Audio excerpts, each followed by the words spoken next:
আজ বুধবার আসরের পর এই অসাধারণ দোয়াটি পাঠ করুন, যে দোয়াটি বিশ্বনবী রাহমাতুল্লিল আলামিন তিনি নিজে বেশি বেশি পাঠ করতেন।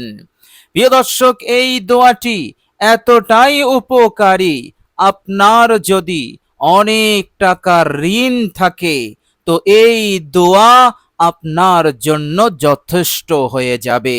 আপনার সব ঋণ পরিশোধ করার জন্য কাফি হয়ে যাবে। বিশ্বনবী রাহমাতুল্লিল আলামিন যে দোয়াটি তিনি নিজে বেশি বেশি পড়তেন, যেনার সবচাইতে প্রিয় দোয়া, মাহবুব দোয়া, দোয়াটি আপনি পড়বেন আন্তরিকতার সহিত, ইনশাআল্লাহ। ভরসা রাখুন, আস্থা রাখুন, ইয়াকিন রাখুন, ঋণ পরিশোধের রাস্তা খুলে যাবে।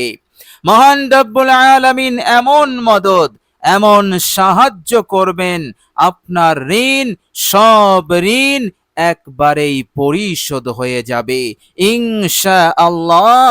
এর মধ্যে কোনো সন্দেহ নেই। প্রিয় দর্শক, এই অসাধারণ দোয়াটির শানে নুজুল আছে। যে সময় সাহাবায়ে কেরাম রিজওয়ানুল্লাহি আজমাইনগণ আর্থিকভাবে চরম অবনতির মধ্য দিয়ে দিন অতিবাহিত করছিলেন, কঠিন অভাব, কঠিন দারিদ্রতা সাহাবাদের ছিল, কিছুই ছিল না, নানান চিন্তা, নানান টেনশন, নানান পেরেশানি সাহাবাদের ছিল। প্রিয় দর্শক, হাদিস শরীফের মধ্যে এসেছে, এক সময় হযরত আবু উমামা রাদিয়াল্লাহু তাআলা আনহু বলছেন, এক সময় আমরা কঠিন চিন্তায়, কঠিন পেরেশানিতে আমরা এক জায়গায় বসেছিলাম, আমরা সকলেই কঠিন বিপদের মধ্যে ছিলাম। এমন সময় রাসূলুল্লাহ সাল্লাল্লাহু আলাইহি ওয়াসাল্লামের আগমন ঘটল। তিনি আসলেন এবং আমাদের মাঝে তিনি বসে পড়লেন। আমরা খুবই চিন্তিত ছিলাম, আমাদের অবস্থা, আর্থিক অবস্থা খুবই শোচনীয় ছিল। এছাড়াও নানান বিপদ মুসিবতের মধ্যে আমরা ছিলাম। ফলে আমাদের চেহারা দেখেই নবীজি সাল্লাল্লাহু আলাইহি ওয়াসাল্লাম তিনি বুঝে ফেললেন যে আমরা কঠিন টেনশন, কঠিন সময়ের মধ্য দিয়ে আমরা দিন অতিবাহিত করছি। প্রিয় দর্শক, হযরত আবু উমামা রাদিয়াল্লাহু তাআলা আনহু বলছেন, আমরা যারা বসেছিলাম আমরা সকলেই দরখাস্ত করলাম, আল্লাহর নবী সাল্লাল্লাহু আলাইহি ওয়াসাল্লামকে বললাম, ইয়া রাসূলুল্লাহ, ইয়া হাবিবাল্লাহ, আমাদের জন্য আপনি দোয়া করুন। ইয়া রাসূলুল্লাহ, ইয়া হাবিবাল্লাহ, আমাদের হালত ভালো নয়, আমরা কঠিন ভাবে চারিদিক হতে আমরা কষ্টে আছি, পেরেশানির মধ্যে আছি। ইয়া রাসূলুল্লাহ, আমরা অনেক দুঃখ কষ্টের মধ্যে, ইয়া রাসূলুল্লাহ, আমাদের জন্য আপনি দোয়া করে দিন। আল্লাহর নবী সাল্লাল্লাহু আলাইহি ওয়াসাল্লাম সাথে সাথে নবীজি সাল্লাল্লাহু আলাইহি ওয়াসাল্লাম তিনি সেই দোয়াটি করলেন, যে দোয়াটি তিনার সবচাইতে মাহবুব দোয়া, সবচাইতে পছন্দনীয় দোয়া, যে দোয়াটি তিনি নিজে বেশি বেশি পড়তেন। প্রিয় দর্শক, আল্লাহর নবী সাল্লাল্লাহু আলাইহি ওয়াসাল্লাম দোয়া শেষ করলেন, সাহাবায়ে কেরাম রিজওয়ানুল্লাহি আজমাইন গণদের দিকে এবার তাকালেন, কিন্তু নবীজি সাল্লাল্লাহু আলাইহি ওয়াসাল্লাম তিনি বুঝতে পারলেন আমার এই দোয়াতে সাহাবারা সন্তুষ্ট নয়, সাহাবারা যেন আরো দোয়া করার জন্য তারা ইশারা করছে, অর্থাৎ আমি যেন আমার সাহাবাদের জন্য আরো দোয়া করি। প্রিয় দর্শক, আল্লাহর নবী সাল্লাল্লাহু আলাইহি ওয়াসাল্লাম তাদের চেহারা দেখে বুঝতে পেরে তিনি বললেন, হে আমার সাহাবারা, তোমরা শোনো, ভালো করে শোনো, যে দোয়াটি আমি তোমাদের জন্য করলাম এই দোয়াটি তোমার জন্য, তোমাদের জন্য যথেষ্ট, তোমাদের জন্য কাফি হয়ে যাবে।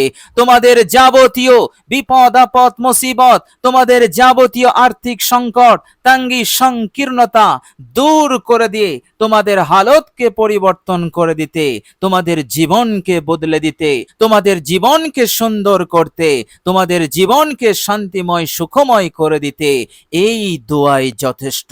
যে দোয়াটি আমি তোমাদের জন্য করলাম এই দোয়ার বিকল্প নেই। বলুন সুবহানাল্লাহ। এ কথা শোনার পর সাহাবায়ে কেরাম রিজওয়ানুল্লাহ আজমাইনগণ তিনাদের চেহারাতে আনন্দ খুশি ফুটে উঠল।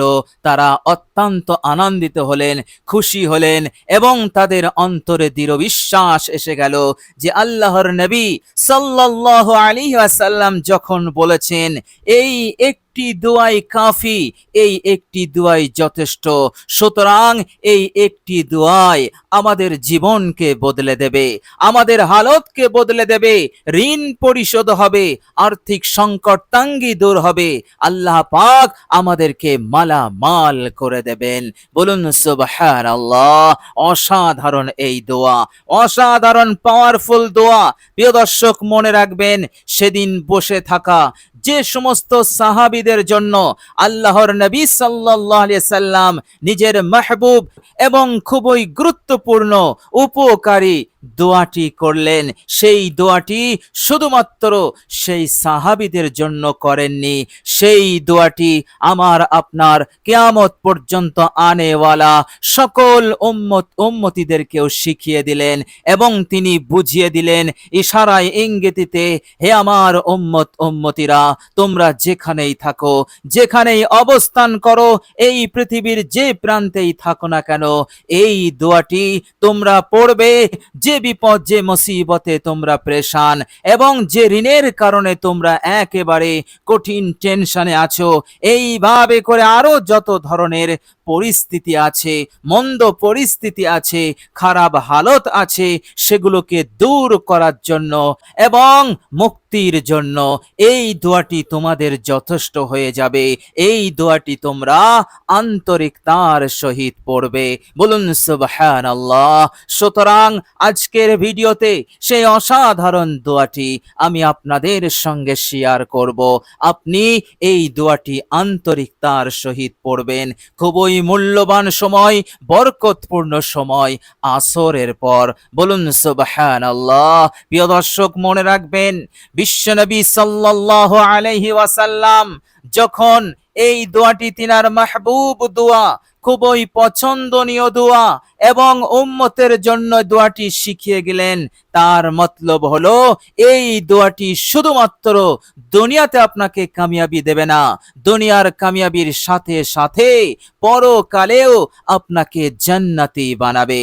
পরকালের হাজার বিপদ মুসিবত হতে আপনাকে মুক্তি দেবে, আপনাকে নাজাত দেবে। আল্লাহ রাব্বুল আলামিনের সন্তুষ্টি, তিনার খুশি লাভ আপনি করতে পারবেন এই দোয়ার মাধ্যমে এবং এই দোয়ার মাধ্যমে আপনার আমল, আপনার নেক আমলগুলো মকবুল হবে মহান রব্বুল আলামিনের দরবারে। সুতরাং রাহমাতুল লিল আলামিনের শেখানো এবং তিনার খুবই মাহবুব এই দোয়াই আপনাকে দুনিয়াতে এবং পরকালে নাজাত দেবে, সুখময় বানিয়ে দেবে, শান্তিময় জীবন আপনায় উপহার দেবে। বলুন সুবহানাল্লাহ। কত বড় উপকারী, কত বড় ফলপ্রসূ কার্যকর এই দোয়া আমার আপনার জন্য। রাহমাতুল লিল আলামিন তিনার এই ইহসানকে আমরা কখনোই বদলা দিতে পারবো না। প্রিয় দর্শক, বিশ্বনবী সাল্লাল্লাহু আলাইহি ওয়াসাল্লাম এই দোয়াটি শিখিয়ে আমাদের ওপর এতটা দয়া করেছেন, এতটা মেহেরবানি করেছেন, যা আমি আপনি কখনোই কল্পনা করতে পারবো না। প্রিয় দর্শক, চলুন এবার আমরা জেনে নেব সেই অসাধারণ দোয়াটি কি দোয়া এবং আমরা কিভাবে দোয়াটি পড়ব। প্রিয় দর্শক, আসরের পর দোয়াটি পড়বেন, অজু অবস্থায় পড়বেন। দোয়াটি পড়ার আগে আপনি 3 বার ইস্তেগফার পড়ে নেবেন। আস্তাগফিরুল্লাহাল্লাযী লা ইলাহা ইল্লা হুয়াল হাইয়ুল কাইয়্যুম ওয়া আতুবু ইলাই। এই ইস্তেগফার 3 বার পড়বেন। এরপর আপনি 3 বার পড়বেন ইয়া জাল জালালি ওয়াল ইকরাম, ইয়া জাল জালালি ওয়াল ইকরাম, ইয়া জাল জালালি ওয়াল ইকরাম। এরপর আপনি এই অসাধারণ দোয়াটি পড়বেন মাত্র 5 বার। প্রিয় দর্শক, দোয়াটি হচ্ছে, মনোযোগ দিয়ে শুনুন।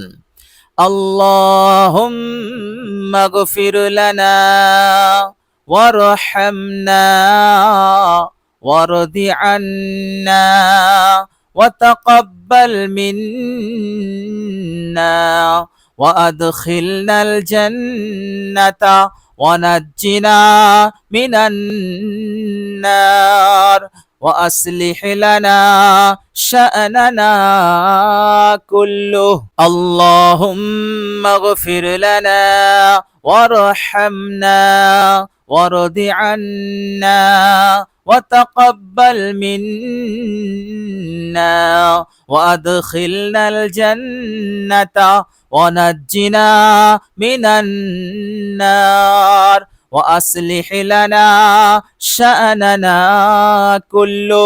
অসাধারণ দোয়া। প্রিয় দর্শক, কষ্ট করে আপনি 5 বার পাঠ করুন। বাংলা উচ্চারণ ভিডিওর স্ক্রিনে আমি দিয়ে দিয়েছি, আপনারা দেখে দেখে দোয়াটি পড়ুন মাত্র 5 বার। ইনশাআল্লাহ যথেষ্ট হয়ে যাবে। আপনার সব সমস্যার সমাধানের জন্য এই দোয়া যথেষ্ট। ইনশাআল্লাহ আল্লাহ রাব্বুল আলামিন এইভাবে করে আপনার জন্য এমন জায়গা হতে রাস্তা খুলবেন, উপায় বার করবেন যে আপনি কল্পনা করতে পারবেন না। আপনার যত টাকার ঋণ আছে পরিশোধ হবেই হবে। আপনি লিখে নিতে পারেন। আল্লাহ রাব্বুল আলামিনের উপরে শুধু ইয়াকিন রেখে, বিশ্বাস রেখে দোয়াটি পড়ুন। আর শুধু ঋণ পরিশোধ হবে না, যতদিন আপনি হায়াতে থাকবেন আপনার হায়াত হবে খুশহাল, আনন্দময়, সুখময়, শান্তিময়। মৃত্যু হলেই সরাসরি জান্নাত ইনশাআল্লাহ, এর মধ্যে কোনো সন্দেহ নেই। আপনি শুধু আন্তরিকতার সহিত সুন্দর করে বিশুদ্ধভাবে দোয়াটি পাঠ করবেন। প্রিয় দর্শক, আল্লাহ রাব্বুল আলামিনের কাছে দোয়া করি আল্লাহ রাব্বুল আলামিন যেন আমাদের সকলকে কবুল করেন। আল্লাহ রাব্বুল আলামিন যেন আমাদের সকলকে আর্থিক সংকট এবং তঙ্গি, সংকীর্ণতা এগুলোকে দূর করে দিয়ে প্রশস্ত করে দেয়, মালামাল করে দেয়। এইভাবে করে আমাদেরকে যেন স্বনির্ভর করে দেয়। আল্লাহ পাক দুনিয়া এবং পরকাল উভয় জাহানে আল্লাহ পাক আমাদেরকে যেন কামিয়াবি দান করেন, পরিপূর্ণরূপে কামিয়াবি দান করেন। আমিন সুম্মা আমিন। প্রিয় দর্শক, কমেন্ট বক্সে একবার আমিন লিখে দেবেন। আজ এ পর্যন্তই। সকলে ভালো থাকবেন, সুস্থ থাকবেন। ভিডিওটি ভালো লাগলে একটি লাইক এবং শেয়ার করে দেবেন। প্রিয় দর্শক, শেষে আমার আন্তরিক সালাম নেবেন। আসসালামু আলাইকুম ওয়া রাহমাতুল্লাহি ওয়া বারাকাতুহু।